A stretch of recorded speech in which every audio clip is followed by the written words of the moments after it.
Som. 1, 2. Amém, meus irmãos?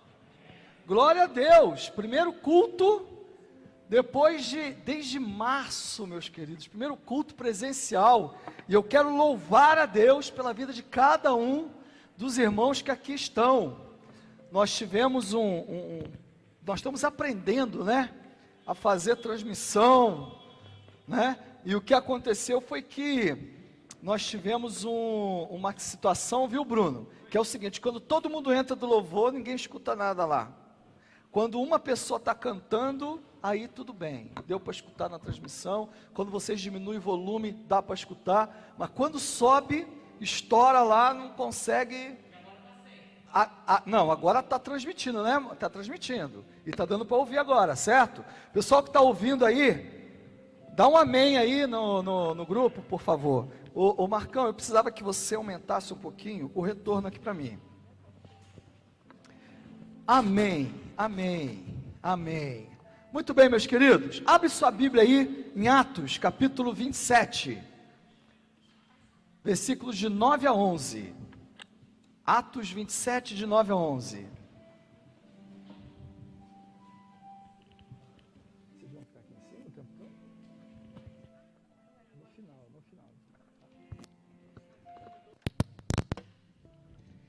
Eu acho também que tem um cabo que está estourando. Viu? Um cabo de algum instrumento. Desliga o microfone, tá? Muito bem. Atos 27. Hoje, queridos, nós vamos começar, vão ser 2 pregações, enfrentando crises. Enfrentando crises. Quem aqui já enfrentou uma crise? Levanta a mão.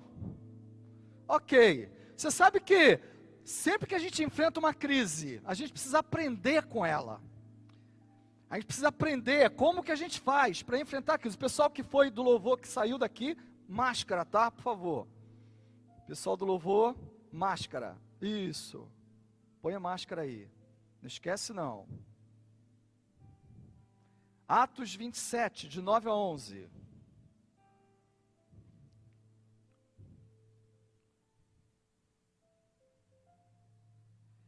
Atos 27, de 9 a 11. Quem achou diz amém.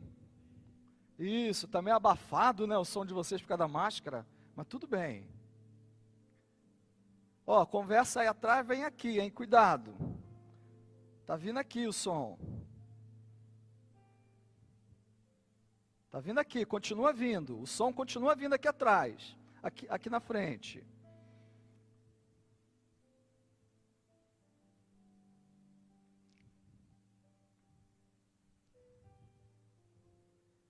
Diz assim a palavra do Senhor: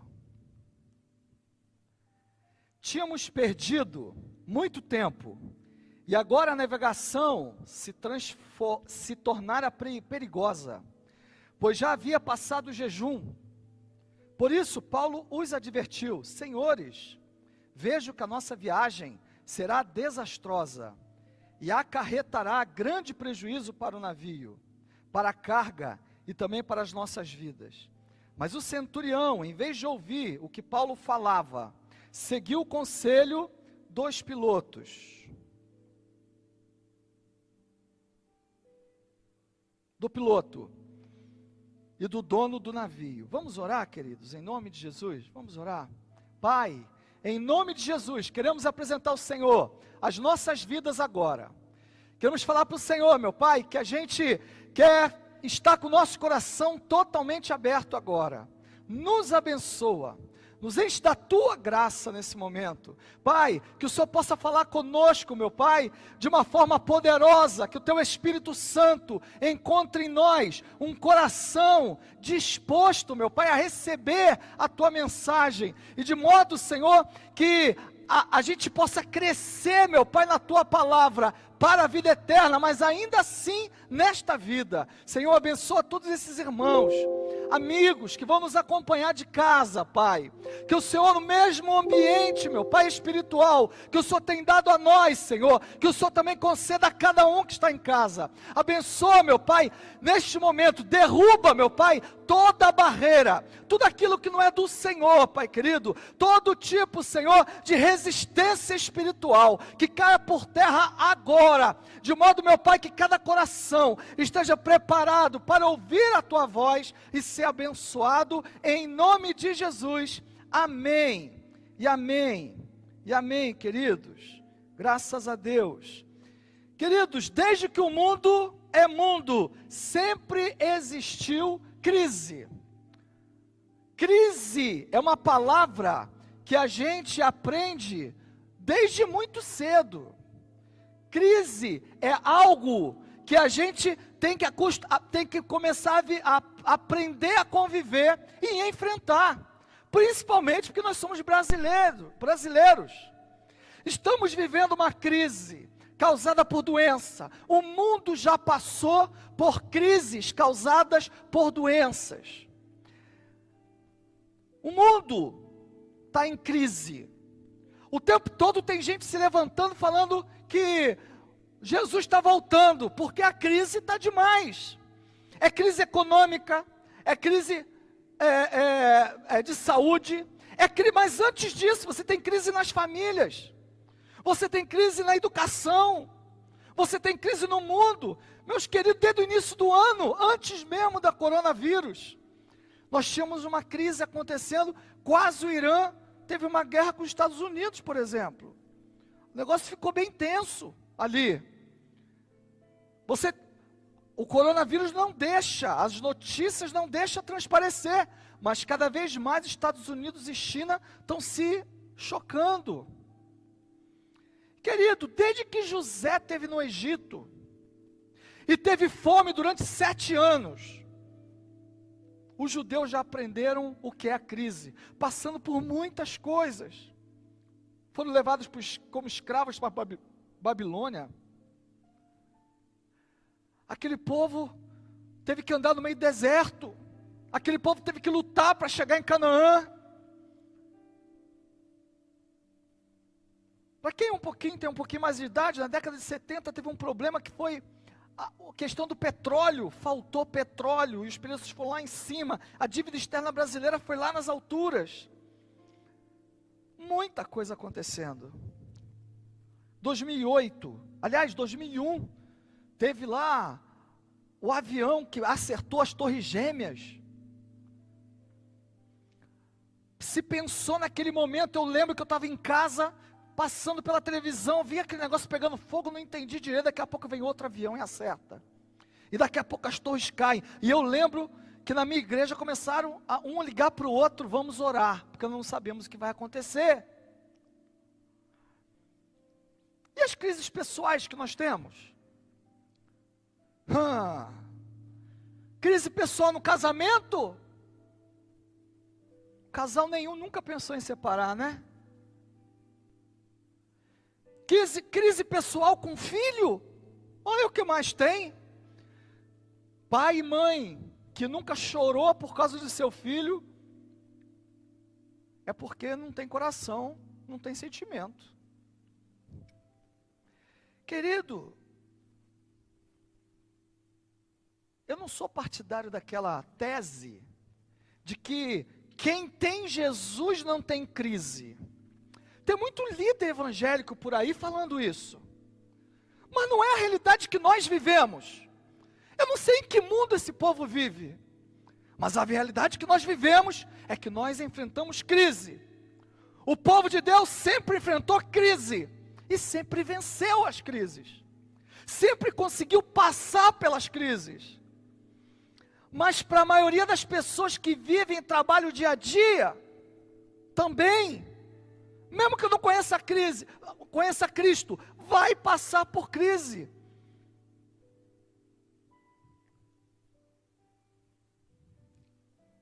Aqui, nesse texto, você vê o apóstolo Paulo indo ser preso em Roma, sob custódia de um centurião romano. Você vê uma situação que ele estava cercado de soldados. O inverno estava se aproximando rapidamente. Lembra que naquela época, as embarcações precisavam das velas, precisavam do vento. Se o vento não fosse favorável, não tinha para onde chegar. Não tinha onde alcançar. O inverno estava se aproximando rapidamente, o mar estava ficando impróprio para a navegação. Mas mesmo assim, eles quiseram continuar. Eles quiseram ir adiante. Porque eles estavam num porto que não era um porto muito bom. E eles quiseram ir um pouquinho mais adiante, para chegar num porto melhor e poder ficar com mais conforto naquele lugar. Era nítido que tinha uma crise que estava se aproximando, meu irmão. Era nítido a Paulo que não era momento de se aventurar. E através dessa história nós podemos tirar muitas lições para a nossa vida. Por quê? Porque nós vamos ver que o cristão não é porque tem Deus que ele não tem que ser precavido. Veja bem, meu irmão, sempre você tem o Senhor do teu lado, você tem a palavra do teu lado, você tem o Espírito Santo em você, mas isso não quer dizer que nós devamos viver como tolos. E aí o apóstolo Paulo, tenho certeza que ninguém aqui tem uma fé maior do que a do apóstolo Paulo, tenho absoluta certeza disso. Então você tem a seguinte situação do apóstolo Paulo, em Atos 27, versículos 10 e 11, olha o que acontece. Senhores, vejo que a nossa viagem será desastrosa, e acarretará grande prejuízo para o navio, para a carga, e também para as nossas vidas. Ninguém tinha mais vontade de chegar perante César, o imperador romano, do que o apóstolo Paulo. O apóstolo Paulo queria chegar, olha a ousadia dele. Na verdade, o apóstolo Paulo se entregou para ser preso, e apela para César, quer dizer, para o imperador romano, para que ele chegasse diante do imperador e pregasse a Jesus Cristo ao imperador romano. Porém, queridos, eles já tinham navegado com muita dificuldade até onde eles tinham chegado. Se você ler o texto todo, você vai perceber isso. O lugar não era o melhor para passar o inverno, mas era seguro. Paulo percebeu claramente que a dificuldade estava se aproximando, queria ficar ali, mesmo desconfortável, queria esperar o inverno passar. Paulo tinha fé? Tinha. Ele podia falar, olha, vamos aqui, vamos adiante. Mas o que ele fez? O inverno está chegando. O inverno é algo que vem de Deus. Então, vamos ficar por aqui mesmo. Vocês estão vendo as ondas? Vocês estão vendo o problema que está acontecendo? Vamos esperar, vamos ter paciência para aguardar o momento certo. Deixa passar o inverno que a gente continua. Foi isso que Paulo estava falando. Queridos, olha, o povo de Deus tem que ser um pouquinho mais esperto. O povo de Deus tem que ser um pouquinho mais paciente, um pouquinho mais sábio. Lembro de um jovem pastor, com sua esposa, com um filhinho de 4 anos. Eu lembro bem desse acontecimento. Eu não conhecia ele, mas a sogra dele, quer dizer, a mãe da esposa desse pastor, era minha vizinha lá em Ribeirão Preto, na mesma rua, e era membro da minha igreja. E daqui a pouco chegou a notícia: a família, a esposa e o esposo morreram num acidente de automóvel. Só a criança sobreviveu. E a gente ficou muito consternado com aquilo. E depois eu fui saber a história. Ele acabou um culto, acabando um culto, saiu, pegou o carro e saiu. Era o culto de final de ano, virou o ano, sabe? Virou o ano, e com aquela pressa de chegar na terra dele lá, acho que era Minas, norte de Minas. Ele sai da região de Ribeirão Preto, um lugar chamado Monte Alto, se eu não me engano, e pega o carro de madrugada, depois da meia-noite, e vai embora para a terra dele. No meio da madrugada, o pneu dele fura. uma estrada sem acostamento. Ele encostou o máximo possível. E naquela escuridão, naquele breu, veio um caminhão e pegou ele, o carro, a mulher que estava na frente com a criança no colo, e a criança só sobreviveu porque estava no colo e ela protegeu com o corpo dela. Meus irmãos, um servo de Deus, mas que não teve paciência. Um servo de Deus que não aguardou. Perceba que tem crises que nós provocamos, porque a gente não tem a paciência que nós deveríamos ter. Queridos, são pessoas que não gostam de tomar medidas preventivas, preferem ver no que vai dar. Já ouviu isso? Eu vou ver no que vai dar. Se arriscam pagando para ver, não aceitam desconforto menor, para prevenir um mal maior. Custam a entender, a maioria de nós, a gente age como Júlio centurião. Preferimos não acreditar na crise.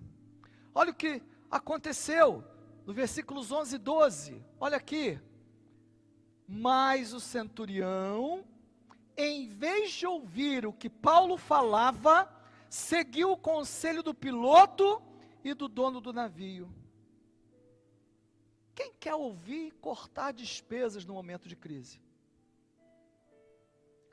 Quem quer ouvir que às vezes você tem que parar tudo para resolver um problema que está se avizinhando?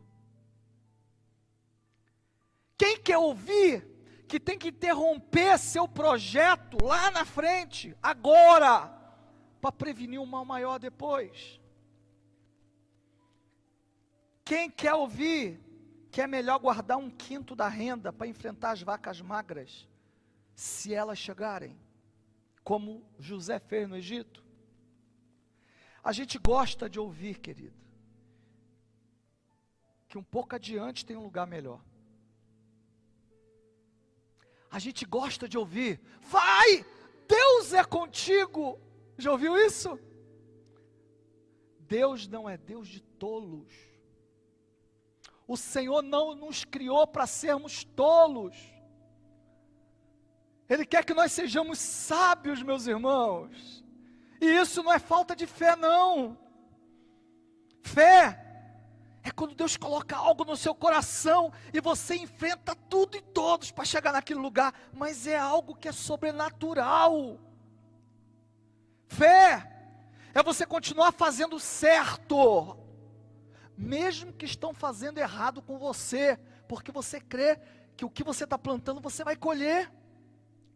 Fé é você crer que você tem que amar aquele que talvez não te ama tanto, porque você sabe que fazendo assim, você está obedecendo a palavra de Deus. Queridos, quando o sujeito é teimoso, ele não liga se o inverno está chegando, ele não liga se as ondas estão bravias, ele crê que qualquer ventinho a favor poderá deter o inverno que está chegando. Olha o que acontece no versículo 13, ele não ouviu Paulo, e aí o que aconteceu?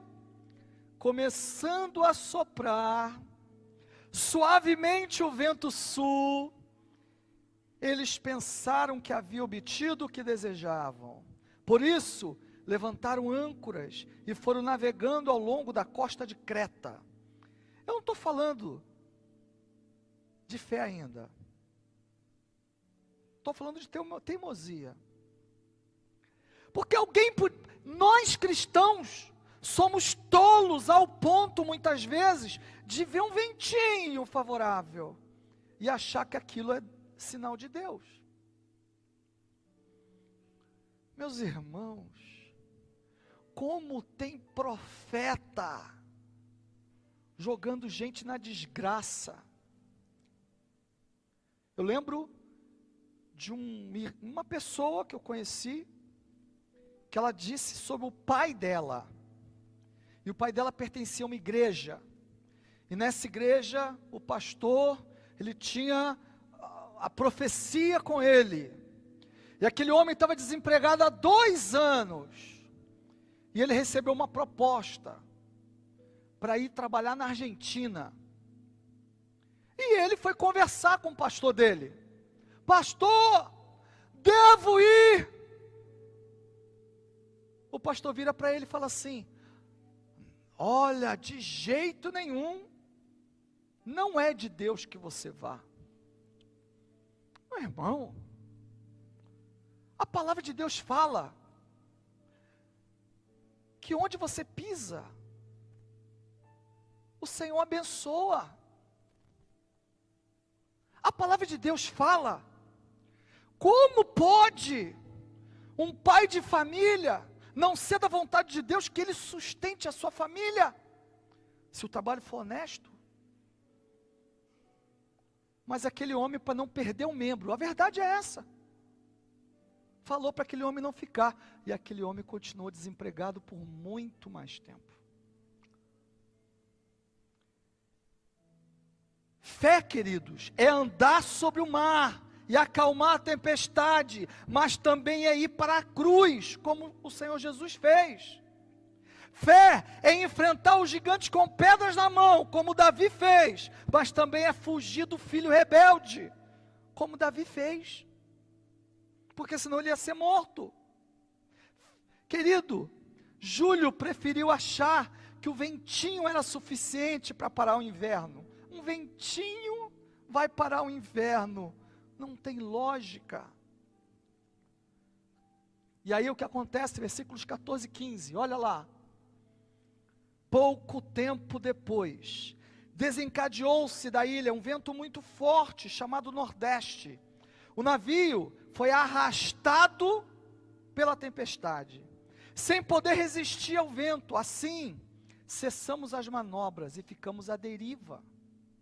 O ser humano é interessante. Quando nós podemos fazer algo para reduzir os efeitos da crise, nós fazemos. E muitas vezes fazemos aquilo que piora a situação. Depois nós somos obrigados, quando a gente vê que não tem situação mais para a gente fazer, a gente desanima e se prostra. O mesmo muitas vezes que falou, eu vou porque Deus é comigo, é o mesmo que depois, onde está o meu Deus que não vê o que eu estou passando? Quantos talvez estejam aqui, queridos, à deriva? Quantos já pararam de agir? Quantos já pararam de manobrar? Perceberam que o negócio está difícil.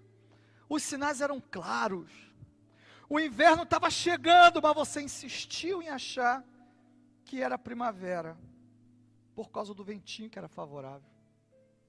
Quantos de nós nos metemos em enrascadas, sabendo que aquilo é enrascada, e a gente vai lá e se mete? Estou pregando para mim agora, para mim mesmo. Quantas vezes me meti em situações que eu vi que era enrascada, e fui lá e me meti, e colhi o que eu plantei. Foi tudo isso, e tudo isso foi a causa desses entrarem naquela tempestade. Eles deviam ter tomado ações preventivas, mas não fizeram. Agora eles estavam em uma senhora tempestade. O que fazer? O que fazer? Tudo bem, entrei na tempestade, entrei na crise. Como é que eu faço para sair disso? Aí começam as medidas paliativas. Segundo ponto. Porque se eu não tomei as medidas preventivas, que me fazem sofrer um pouquinho, mas que evitam um mal maior, aí depois eu vou ter que tomar as medidas paliativas. Quando nós não adotamos as preventivas, depois só pode tomar as paliativas. O problema, querido, é que as preventivas, elas causam desconforto, mas é um desconforto menor do que as paliativas. Por exemplo, na minha saúde, eu não me cuido. Na minha saúde, eu como o que não devo e que sei que não posso. não pratica esporte, não procura ter uma vida saudável, e por conta disso, tem um ataque de coração. Por causa disso, tem um derrame. Por causa disso, fico mal, fico obeso, começa a ter um monte de doença, tem que tomar um monte de remédio, começa a ter que gastar com aquilo que eu não posso. Casamento, mesma coisa. A gente vai tratando o casamento como se não fosse nada, como se o casamento não tivesse que dar atenção para ele. Filhos, a gente vai tocando sem se importar com o que está acontecendo. O sujeito saiu, você não sabe para onde, com quem está, não sabe nada. Nas finanças, eu não faço planejamento.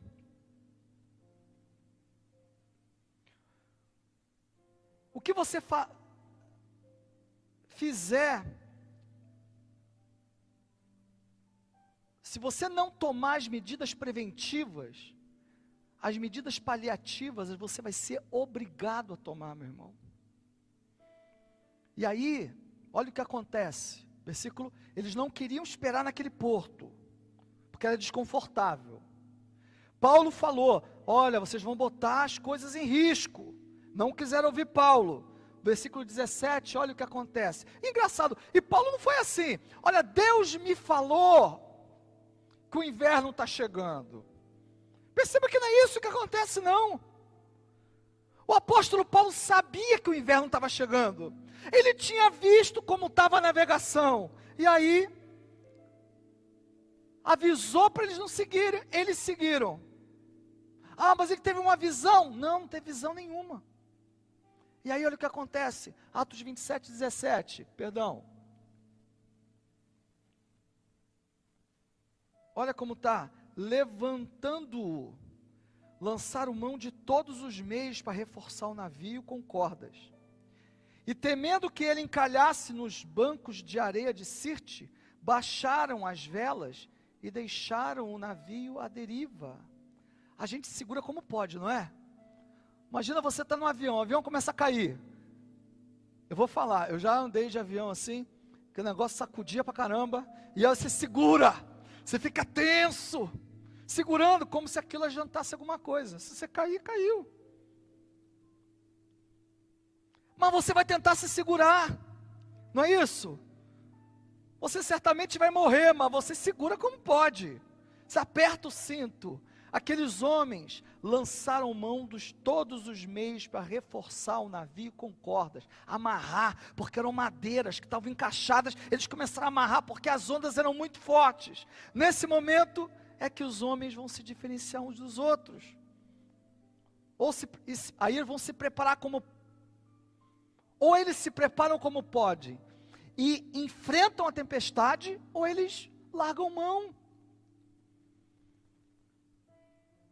Meus irmãos, a gente tem largado mão. Quem foi que disse que a gente tem que largar mão? Não tem como passar por uma situação assim e sair sendo o mesmo de antes. Nosso ser, ele fica preparado para ser impactado pelo trauma de uma experiência assim. O baixar as velas, deixar o navio à deriva. Por quê? O que isso significa? É reconhecer que nós somos pequenos. É reconhecer que nós não podemos fazer nada, e muitas vezes nós somos tão teimosos, que a gente começa a buscar Deus, quando a gente não pode fazer mais nada. Porque quando a gente não pode fazer mais nada, é que agora a gente vai poder ouvir Deus, porque enquanto Ele está falando com a gente não ouve o que está ao nosso redor, a gente não ouve o que está acontecendo ao nosso redor, com as pessoas que estão ao nosso redor, nada nos impede muitas vezes.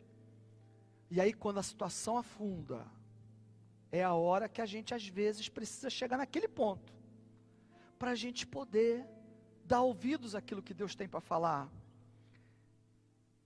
O baixar as velas nos faz lembrar do orgulho que está indo embora.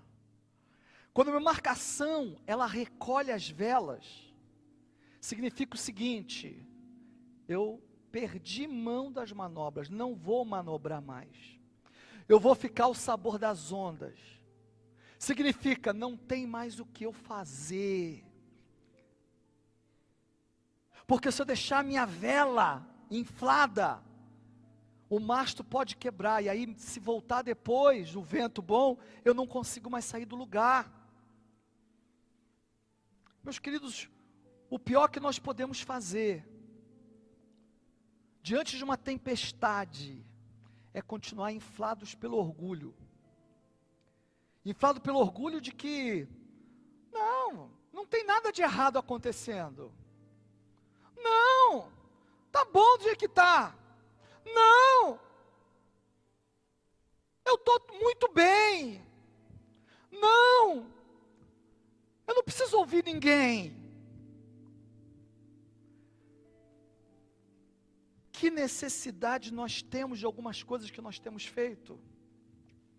Que necessidade nós temos de, diante de uma tempestade, querer aparentar para os outros que está tudo bem? Que necessidade nós temos de querer, por exemplo, mostrar aquilo que nós não somos, ou termos aquilo que nós não podemos ter? É justamente por orgulho, querido, ou tolice, que muitas vezes nós não nos desfazemos dessas coisas, não por necessidade. Porém, um barco, em meio a uma tempestade, se ele ficar com a vela estendida, o mastro vai se quebrar, e aí a situação pode piorar. E muitas vezes, diante das nossas crises, o nosso orgulho só faz a gente piorar a situação. Eu não falo, eu não ouço, eu não quero ver a cara, eu não quero dar o braço a torcer, eu não quero pedir perdão. O orgulho faz com que casamentos não tenham mais conserto. Quando a pessoa não abre mão, quando a pessoa não fala perdão, quando a pessoa não desincha, não desinflama, Muitas vezes, um negócio não vai dar mais certo, por causa do orgulho, por causa de uma palavra que foi dita, aquilo encheu o teu orgulho e você não. Muitas vezes, a crise não cessa, porque você precisa pedir ajuda, e você não se desfaz para pedir ajuda. É o orgulho, sim, meus queridos, que nos faz perder bons empregos. É o orgulho que nos faz perder bons amigos. É o orgulho que nos faz querer manter uma situação que é insustentável. Nessas medidas paliativas, o orgulho é o primeiro que deve ser abatido na nossa vida. Sem ele ser abatido, não tem como nós fazermos coisas boas dali para diante. Aqueles homens baixaram as velas, cessaram as manobras. Isso deixou eles livres, para eles aliviarem o peso. E olha o que acontece nos versículos 18 e 19. Olha o que eles fazem. No dia seguinte, sendo violentamente castigados pela tempestade, começaram a lançar fora a carga. No terceiro dia lançaram fora, com as próprias mãos, a armação do navio. Aqueles que estavam motivados pelo lucro, aqueles que queriam ficar no lugar que era mais confortável, aqueles que queriam chegar rápido para receber rápido dinheiro da carga que eles estavam transportando. Agora o que eles fazem? Começam a jogar tudo no mar. Começa a se desfazer de tudo. Coisas que lhes eram valiosas, coisas que lhes eram caras. Queridos, não dá para fugir de crises. Dá apenas para viver melhor nelas. Abatendo o orgulho e se livrando de tudo aquilo que é peso demais para nós. Se desfazendo daquilo que nós não precisamos. Na crise, a gente percebe qual o valor real das coisas. Eu lembro meu filho sair com 60 dias de vida. Entrou no hospital. Ninguém sabia o que ele tinha. Fez exame de tudo quanto era lado. Espinha, para saber se era meningite. Tudo que vocês possam imaginar. Aí eu lembro que uma criança de 60 dias, internada, eu confiando nos médicos, Sejane também, estava num bom hospital, tinha um bom plano de saúde. O que aconteceu? Ele entrou numa segunda-feira de manhã, foi piorando. Quando foi tipo quinta-feira, uma noite eu ficava com ele, uma noite Sejane ficava, uma noite ela ficava, uma noite eu ficava. Naquela noite, naquele dia, naquela quinta-feira de manhã, quando eu cheguei no hospital para render ela, para ir para casa tomar banho e tal, eu chego no quarto onde estava o Said, com ela, estava vazio o quarto. O que aconteceu? Comecei a procurar pelo hospital, daqui a pouco vem Sejane desesperada, que meu filho tinha tido uma convulsão, porque você não conseguia hidratar ele, e ele passou tão mal, que pegaram ele e levaram para a UTI, e disseram para ela assim, você não pode ficar aqui, volte para sua casa, esteja aqui às 2 da tarde, que a responsável pela UTI vai conversar com você. Nós fomos para casa, e eu vou falar uma coisa para vocês. Pensa 2 jovens que trabalhavam, botavam o trabalho em primeiro lugar, e falavam igual um doido, não sei o quê, mas que naquela semana nem apareceu na empresa, você nem sabia o que estava acontecendo lá, porque você começa a dar valor àquilo que realmente tem valor, e a gente percebe que tem coisas na nossa vida que não tem valor nenhum. Precisa acontecer uma crise, para que eu consiga entender o que está acontecendo, e comece a valorizar aquilo que de fato tem valor. Aí, daqui a pouco, voltamos para casa, e aí nós buscamos a Deus. Sabe quando você fica de segunda a quarta-feira, aquela oraçãozinha, água com açúcar?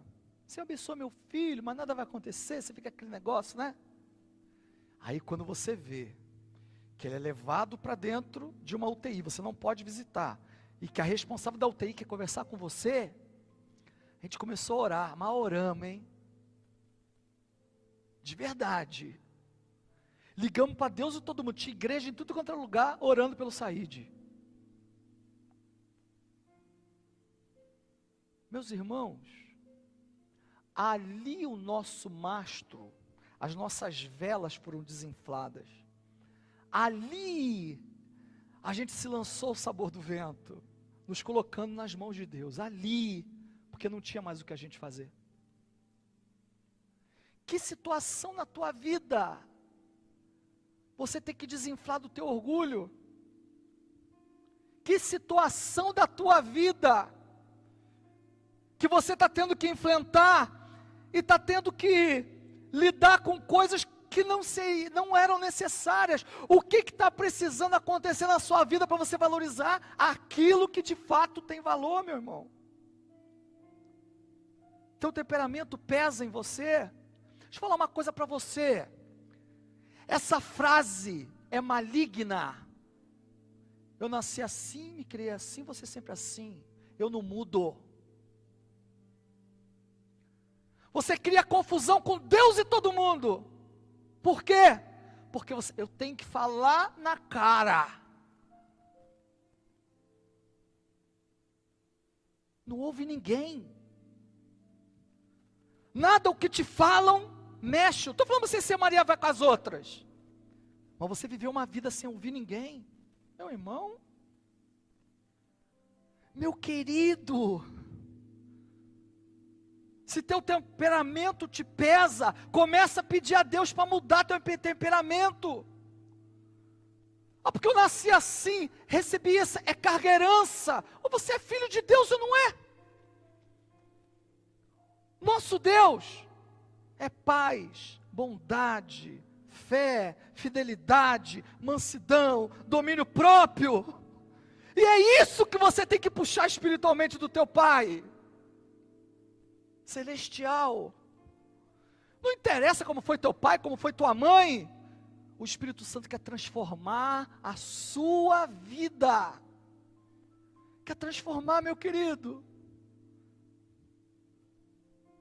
Às vezes os pesos excessivos são suas manias, suas mágoas. São mágoas que você precisa se livrar delas. Não tem como você viver as coisas de Deus sem se livrar disso. Às vezes essa vela que tem que ser desinflada é sua cabeça dura. às vezes é sua intransigência, às vezes é aquele bem que você comprou e que você não pode manter, mas você continua insistindo em manter. A verdade, querido, é que é justamente nas crises que a gente compreende que muitas coisas que damos muita importância não têm a mínima importância. Insistir é ter peso desnecessário, é pôr o barco de sua vida e as pessoas que estão com você em perigo. Para concluir, eu vou falar semana que vem como é que você faz para sair da crise. Mas não adianta eu falar primeiro para você, meu irmão que está aí me assistindo em casa, como que você faz para sair da crise, sem você entender que na sua vida você precisa ter medidas preventivas, e se porventura você não tomou as medidas preventivas, você tem que ter medidas paliativas, porque você não cresce, não é a bênção, não consegue usufruir da bênção de Deus.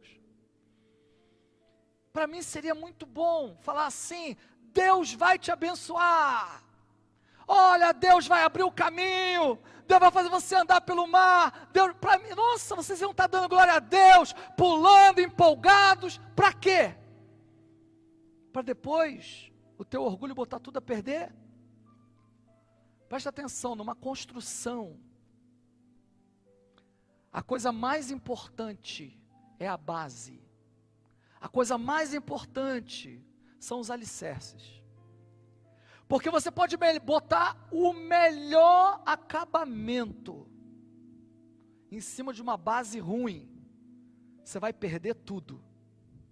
Nossas bênçãos precisam estar assentadas em bases sólidas. Por enquanto eu fiquei só com essas medidas preventivas e paliativas. Por enquanto, é para a gente aprender e perceber e prevenir, entender que prevenir é melhor do que remediar.